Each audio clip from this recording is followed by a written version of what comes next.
پاکستان میں جلد بازی میں منظور کی گئی آئینی ترامیم عدلیہ کی آزادی کو کمزور کرتی ہیں، ملک میں اختیارات کی تقسیم کے اصول کے خلاف ہیں، فوجی احتساب اور قانون کی حکمرانی کے احترام پر شدید خدشات کو جنم دیتی ہیں اور پاکستانی عوام کی جمہوریت اور قانون کی حکمرانی کے لیے دور رس نتائج کا خطرہ رکھتی ہیں۔ اقوام متحدہ کے ہائی کمشنر برائے انسانی حقوق واکر ٹرک کا پاکستان میں 27ویں آئینی ترمیم پر تشویش کا اظہار۔ ایک بیان میں کہا کہ یہ ترامیم بھی گزشتہ سال کی 26ویں ترمیم کی طرح قانونی برادری اور سول سوسائٹی سے مشاورت اور بحث کیے بغیر منظور کی گئیں۔ ججز تقرری، ترقی اور تبادلے کے نظام میں تبدیلیوں سے عدلیہ کو سیاسی مداخلت اور انتظامیہ کنٹرول کا خطرہ لاحق ہو گیا ہے۔ وسیع پیمانے پر دیا جانے والا استثناء مسلح افواج پر جواب دہی کے جمہوری کنٹرول کو کمزور کرتا ہے۔ 27ویں آئینی ترمیم پر اقوام متحدہ کی بیجا تشویش ناقابل فہم ہے۔ ہائی کمیشن خود مختار فیصلوں کا احترام کریں اور سیاسی تعصب اور غلط معلومات پر مبنی تبصرے سے گریز کریں۔ پاکستان نے ہائی کمیشن برائے انسانی حقوق کا بیان مسترد کر دیا۔ دفتر خارجہ نے کہا کہ افسوس ہے پاکستان کا موقف اور زمینی حقائق اقوام متحدہ کے بیان میں شامل نہیں کیے گئے۔ پاکستان انسانی حقوق، انسانی وقار، بنیادی آزادیوں، قانون کی حکمرانی کے تحفظ کے عزم پر قائم ہے۔ یہ ایک نیا سوچا آیا کہ یہ جو انٹرنیشنل اسٹیبلائزیشن فورس ہے یہ حماس کو ڈس آرم کرے گی، ڈی ویپنائز کرے گی۔ We are not ready for that. یہ جو ہے وہ ہمارا کام نہیں ہے، یہ پیلسٹینین لا انفورسنگ ایجنسیز کا کام ہے۔ ہمارا کام پیس کیپنگ ہے، پیس انفورسمنٹ نہیں ہے۔ تو ہم اپنی فورس ضرور دینے کے لیے تیار ہیں۔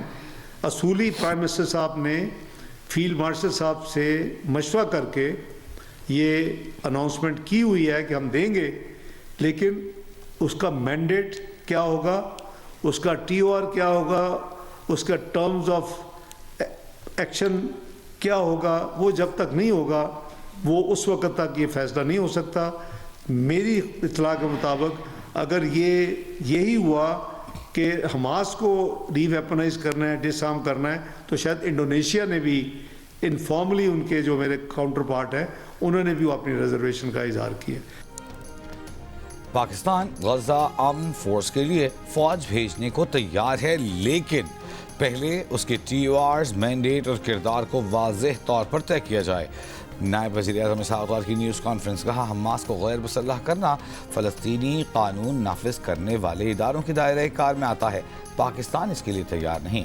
اسحاق ڈار نے کہا کہ انٹرنیشنل اسٹیبلائزیشن فورس میں پاکستانی فوجی دستوں سے متعلق پاکستان نے واضح کیا کہ اسے اقوام متحدہ کی سلامتی کونسل سے تسلیم شدہ ہونا چاہیے۔ وزیر اعظم نے فیلڈ مارشل سے مشورہ کر کے فورس بھیجنے کا اصولی اعلان کیا۔ حماس کو غیر مسلح کرنے پر انڈونیشیا نے بھی تحفظات ظاہر کیے۔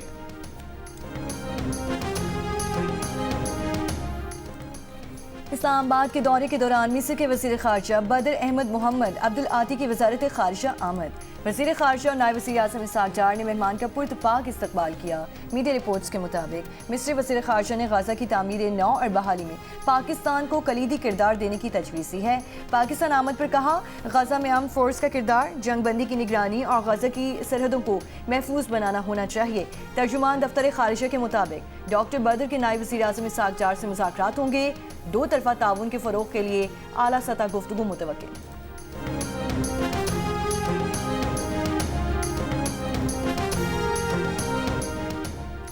نادرا نے پشاور میں فیڈرل کانسٹیبلری ہیڈ کوارٹرز پر حملے کرنے والے تینوں دہشت گردوں کی افغان شہریت کی تصدیق کر دی۔ 26 نومبر کو ہوئے حملے کی تحقیقات جاری۔ تفتیشی حکام کا کہنا ہے کہ اب تک 100 سے زیادہ مشتبہ افراد سے تفتیش کی جا چکی۔ تفتیشی ٹیم سہولت کار کا کھوج لگا رہی ہے۔ حملے کے دن خودکش حملہ آوروں کے زیر استعمال کوئی موبائل فون نہیں تھا۔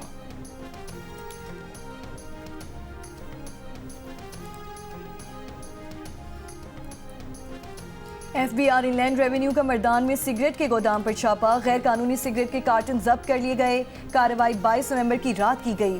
ٹیکس چوری پر فیکٹری سیل اور مالکان پر مقدمہ درج کر لیا گیا۔ ایف بی آر کے مطابق ذرائع کا کہنا ہے کہ سیاسی شخصیت کے دباؤ کے باوجود کارروائی عمل میں لائی گئی۔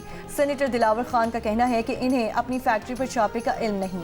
ملک میں غیر قانونی سگریٹ انڈسٹری کے باعث ریونیو میں سالانہ 250 سے 300 ارب روپے کا خسارہ ہو رہا ہے۔ وزیر اعظم نے سگریٹ کی غیر قانونی تجارت کو روکنے اور ٹیکس قوانین پر سختی سے عمل درآمد یقینی بنانے کے واضح احکامات جاری کیے ہیں۔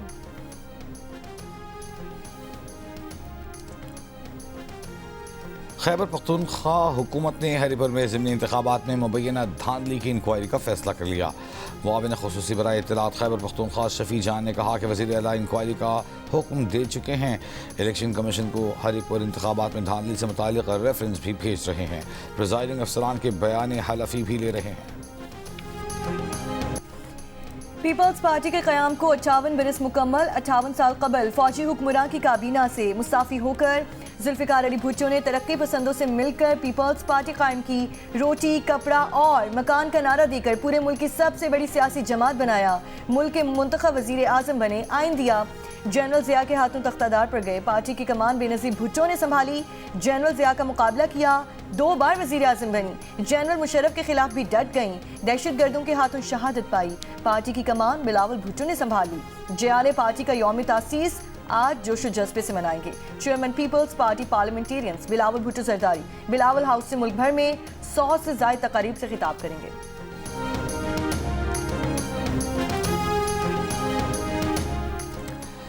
صدر آصف علی زرداری کا پیپلز پارٹی کے یوم تاسیس پر بانی چیئرمین شہید ذوالفقار علی بھٹو اور شہید محترمہ بے نظیر بھٹو کو خراج عقیدت۔ کہا پارٹی نے ہمیشہ جمہوری نظام کو مستحکم کرنے، اتحاد کو فروغ دینے اور سیاسی عمل کو درست راستے پر رکھنے کے لیے کام کیا۔ پیپلز پارٹی نے عوامی حقوق کی بحالی کی جدوجہد کی قیادت کی۔ وزیر اعلیٰ سندھ مراد علی شاہ کی پیپلز پارٹی کے یوم تاسیس پر عوام، جیالوں اور قیادت کو مبارکباد۔ کہا پیپلز پارٹی نے ہمیشہ عوامی حقوق اور جمہوریت کے لیے جدوجہد کی ہے، ہمیشہ آمریت کا مقابلہ کر کے جمہوریت کی راہ ہموار کی۔ نائب صدر پیپلز پارٹی شیری رحمان نے کہا کہ پیپلز پارٹی نے مشکل ترین حالات میں بھی عدم تشدد کی سیاست کا علم بلند رکھا۔ شہید محترمہ بے نظیر بھٹو آمریتوں کے دور میں پرامن جدوجہد کے ساتھ صوبوں کی زنجیر بن کر ابھری۔ بھارت کے ساتھ بیانیے کی حالیہ جنگ میں بلاول بھٹو نے عالمی سطح پر پاکستان کا وقار بلند کیا۔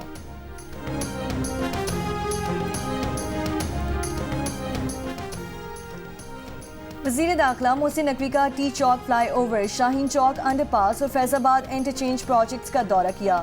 3 میگا عوامی منصوبوں کی تعمیراتی سرگرمیوں کا معائنہ کیا۔ وزیر داخلہ کی فیض آباد انٹرچینج پر ٹریفک روانی کو مزید بہتر بنانے کے لیے لوپ 1 اور لوپ 2 کو 3 لین کرنے کی ہدایت۔ محسن نقوی نے کہا منصوبوں کو جلد از جلد مکمل کرنے کے لیے تمام تر وسائل بروئے کار لائے جائیں۔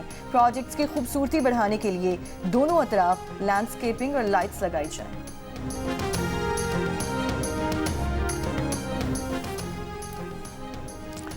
تونسا موسیخیل شاہراہ لینڈ سلائیڈنگ کے باعث 5ویں روز بھی بند۔ بھاری مشینری سے ملبہ ہٹانے کا کام جاری۔ چھوٹی گاڑیوں اور موٹر سائیکلوں کے لیے راستہ بنا دیا گیا۔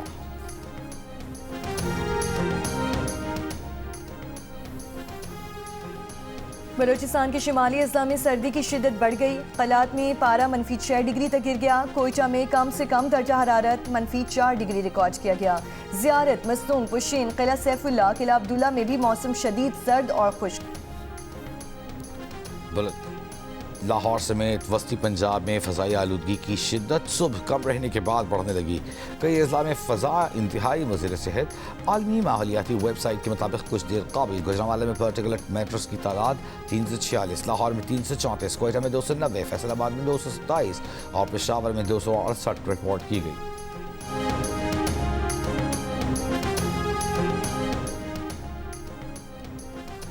امریکہ میں سوشل میڈیا پوسٹ پر بم بنانے کا دعویٰ کرنے والا افغان شہری گرفتار۔ ریاست ٹیکسس سے پکڑے گئے شہری کا نام محمد داؤد الوکزئی معلوم ہوا ہے۔ امریکی میڈیا کے مطابق محمد داؤد بھی آپریشن الائس ویلکم کے تحت امریکہ لایا گیا تھا۔ اس سے پہلے واشنگٹن میں فائرنگ کر کے ایک نیشنل گارڈ کو ہلاک اور دوسرے کو زخمی کرنے کے واقعے میں افغان شہری گرفتار ہے۔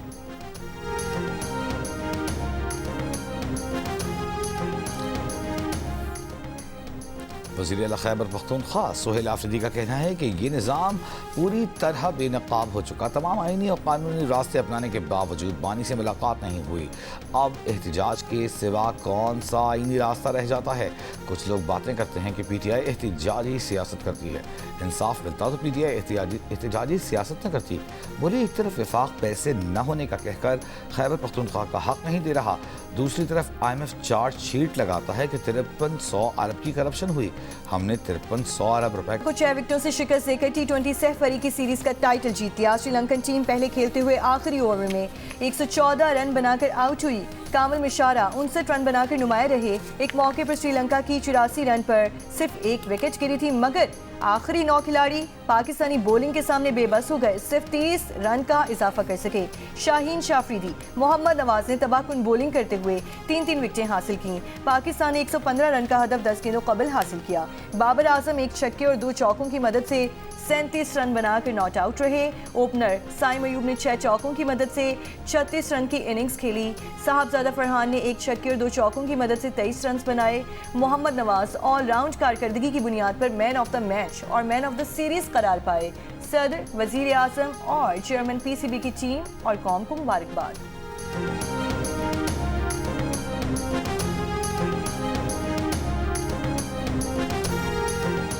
فن لینڈ کا پاکستان، افغانستان اور میانمار میں سفارت خانے بند کرنے کا فیصلہ۔ وزارت خارجہ آف فن لینڈ کے مطابق محدود تجارتی اقتصادی تعلقات کی وجہ سے سفارت خانے بند کرنے کا فیصلہ کیا ہے۔ اسلام آباد، کابل، ینگون میں فن لینڈ کے سفارت خانے 2026 میں بند کر دیے جائیں گے۔ سفارت خانوں کی بندش کی وجوہات میں ان ممالک کی سیاسی صورتحال میں تبدیلیاں بھی شامل ہیں۔ فن لینڈ نے بجٹ میں کمی کے باعث 2012 میں بھی پاکستان میں اپنی سفارتی سرگرمیاں روک دی تھیں۔ پاکستان میں فن لینڈ سفارتی مشنز کو دوبارہ 2022 میں کھولا گیا تھا۔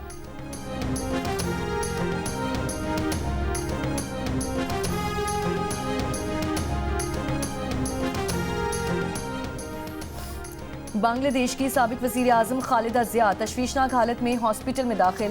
خبر ایجنسی کے مطابق 80 سالہ خالدہ ضیاء ڈھاکہ کے ہاسپٹل کے انتہائی نگہداشت یونٹ میں زیر علاج ہیں۔ خالدہ ضیاء کو 3 دن قبل پھیپھڑوں کے انفیکشن کے علامات کے ساتھ ہاسپٹل میں داخل کیا گیا۔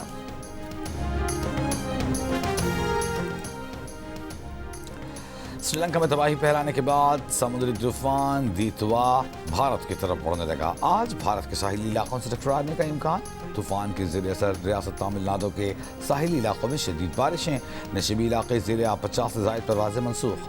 اس سے پہلے سری لنکا میں طوفان دیتوا کے باعث ایمرجنسی نافذ کر دی گئی تھی۔ شدید بارشوں، سیلاب اور لینڈ سلائڈنگ سے 153 افراد ہلاک ہوئے، 191 افراد لاپتہ، 5 لاکھ سے زائد افراد متاثر۔ امدادی کارروائیاں جاری ہیں۔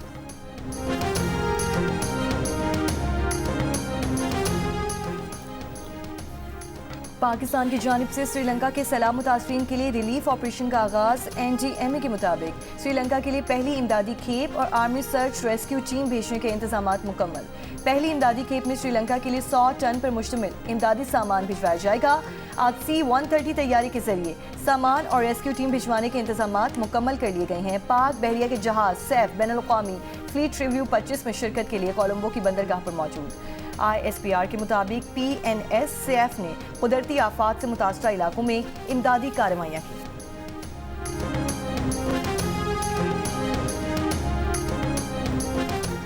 اسرائیلی فوج کی غزہ جنگ بندی کی خلاف ورزیاں جاری۔ غزہ کے مختلف علاقوں میں زمینی، فضائی، بحری حملے۔ خان یونس میں ڈرون حملہ، 2 فلسطینی بچے شہید۔ 10 اکتوبر کی غزہ جنگ بندی معاہدے کے بعد سے اسرائیلی فوج 350 سے زائد فلسطینیوں کو شہید کر چکی۔ دوسری طرف غزہ میں تباہ شدہ عمارتوں کے ملبے سے 2 اور فلسطینیوں کی لاشیں نکال لی گئیں۔ 2 سالہ جنگ میں شہید فلسطینیوں کی تعداد 70,000 سے زیادہ ہو گئی۔ اقوام متحدہ کے جنرل سیکرٹری انتونیو گوتریس کا فلسطینی سرزمین کے غیر قانونی قبضے کے خاتمے اور 2 ریاستی حل کی جانب پیش رفت کا مطالبہ۔ فریقین سے جنگ بندی کی مکمل پابندی کرنے اور انسانی امداد غزہ میں داخل ہونے دینے کو یقینی بنانے کی ہدایت۔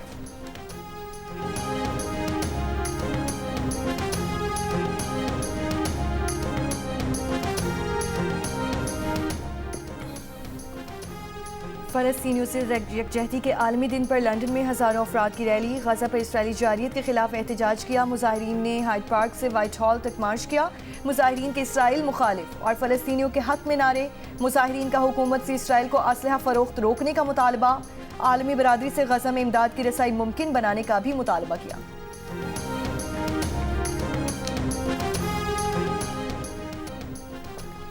سینئر امریکی حکام آج فلوریڈا میں یوکرینی حکام سے ملاقات کریں گے۔ خبر ایجنسی کے مطابق امریکی وزیر خارجہ مارکو روبیو، خصوصی ایلچی اسٹیو وٹکوف اور صدر ٹرمپ کے داماد جیرڈ کوشنر بھی وفد میں شامل ہوں گے۔ روس یوکرین جنگ بندی کے معاہدے پر بات چیت۔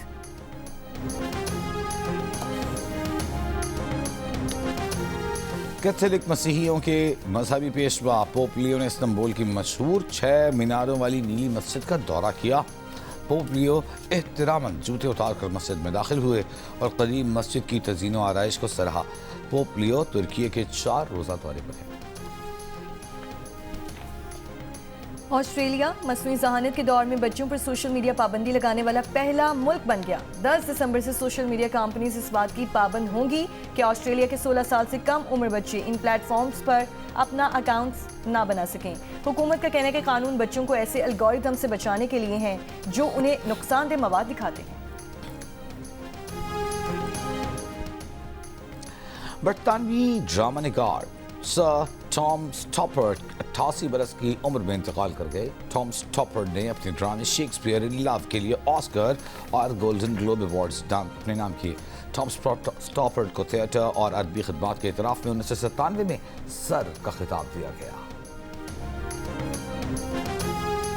سعودی عرب 2026-27 کے لیے انٹرنیشنل میری ٹائم آرگنائزیشن کاؤنسل کا رکن بن گیا۔ لندن میں ہوئے انتخاب میں سعودی عرب کے حق میں 142 ووٹ ڈالے گئے۔ سعودی وزیر ٹرانسپورٹ نے کہا کہ یہ کامیابی سمندری ٹرانسپورٹ کے لیے سعودی ویژن 2030 کے تحت ترقی کے ہدف کا نتیجہ ہے۔ پاکستان کی لیجنڈ ٹینس سٹار اسام الحق ٹینس کورٹ سے رخصت۔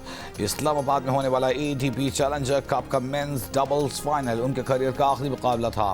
اسام کو مزمل مرتضیٰ کے ساتھ حریف پیر کے خلاف اسٹریٹ سیٹس میں شکست ہوئی۔ اسام الحق کا کہنا ہے کہ حریف پیر کو جیت پر مبارکباد، پورے کیریئر میں سپورٹ کرنے پر اپنی فیملی اور دیگر لوگوں کے شکر گزار ہیں۔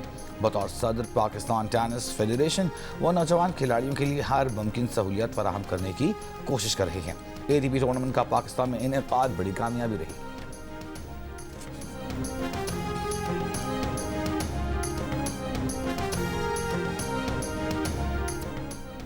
پاکستان کے لیجنڈ ٹینس کھلاڑی اسام الحق نے اپنے کیریئر کے دوران ملک کے لیے سب سے زیادہ 18 ATP ورلڈ ٹور ٹائٹل جیتے۔ 28 ATP چیلنجر ٹائٹل ان کے نام رہے۔ ٹینس سٹار نے ڈبلز میں 17 ITF فیوچر ٹائٹلز بھی اپنے نام کیے۔ اسام الحق نے سنگلز میں بھی 5 ITF ٹائٹل حاصل کیے۔ ایک ATP چیلنجر ٹائٹل بھی اسام الحق نے حاصل کیا۔ وہ ڈیوس کپ میں سنگلز، ڈبلز اور مجموعی طور پر سب سے زیادہ میچ جیتنے والے پاکستانی کھلاڑی بھی ہیں۔ کیریئر کے آخری میچ کے اختتام پر تماشائیوں اور ساتھی کھلاڑیوں کا اسام الحق کو خراج تحسین۔